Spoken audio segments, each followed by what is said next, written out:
আসসালামু আলাইকুম। আশা করি আমহেরা সবাই ভালো আছেন। মুইও আছি কোনো রকম, শরীরে ঠাডা পড়ে নাই, সুস্থ আছি। হনছেন খবরটি প্রচারিত হচ্ছে একযোগে রেডিও গোরস্থান থেকে। আর খবর পড়ছি মুই শিক্ষিত বাপের একমাত্র অশিক্ষিত পোলা, বৌমারা ইয়েতিম মানু, বরিশাল্যে মনু। প্রথমে হনবেন খবরের শিরোনাম।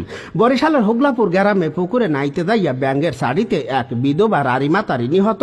কুয়াকাড়ায় উন্দুরের বাসরায় চলাকালে ডিস্টার্ব করায় উন্দুরের রেকো লাথিতে পাড়া ছাগল আহত। পড্ডখালীতে ডায়রিয়ার পাতলা পায়খানা ঘ্রাণ সইতে না পাইয়া লইট্টা মাছের বউ পলাতক।